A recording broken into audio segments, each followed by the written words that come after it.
Это историческое место Ташкента. Это медресе, раньше медресе был Каллахона, старый 16 век, вот это здание. Вот. И мы здесь сделали центр керамики. Мы приехали из Риштана, сами керамисты из Риштана.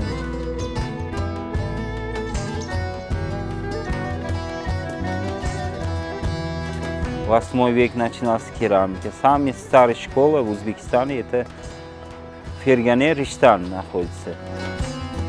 Риштанские школы узорами отличаются от другими школами. И звуками, когда вот так делаешь, у нее звук другой уходит. И цвета, вот голубой цвет, это риштанский, означает вода, жизнь, чистота. Сразу видно, клиенты знают, это риштанская посуда. Это тысячелетняя традиция у нас.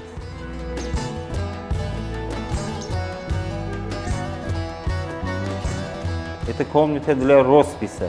У нас отдельно все комната. Там формовки, здесь рисование.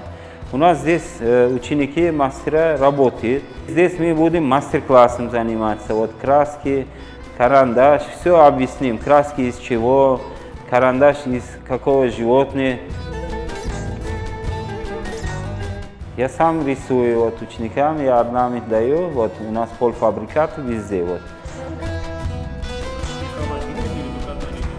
Гончарный круг у нас два вида. Есть электрический, есть исторический. Вот с ногой работаем. Гости много с ногой работают, чтобы вот эта вот традиция тысячелетняя. Раньше электричества не было, поэтому они хотят с ногой работать. Вот. И руками вот так в форме делать. Наши ученики сейчас много гостями работают. 3-4 дня хватит. Что вот это сушить его, и солнце поставить, и шлиповать.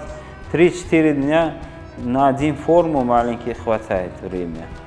Всегда открыто. Вот здесь мы 20 гостей можем обеспечить вот, мастер-классом.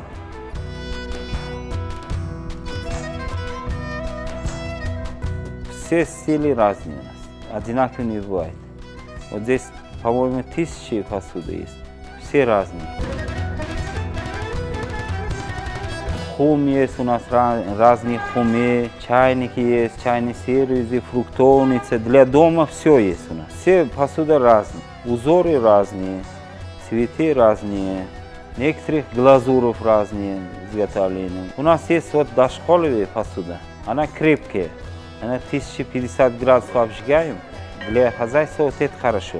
Есть красивая посуда, но с ней надо осторожно, чтобы вот не уронили, не ударили. Вот такие есть, и дошколовые, вот бытовые есть у нас.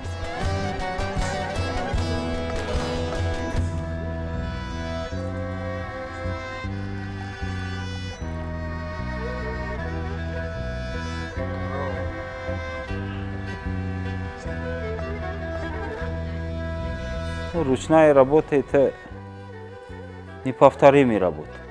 Когда рисуешь, хочешь это по-другому сделать, чтобы люди смотрели и отдохнули, да? Чтобы вот они говорили прекрасно. Да? Мы из этого берем силу и рисуем разные, чтобы показать свой труд, свой качество, свой талант. Я ученикам постоянно говорю, такой вещи сделать, что люди удивлены стали, чтобы не видели другое место. Такой надо уникальные вещи сделать. И мы вот такой постараемся такой вещи, такие посуды сделать.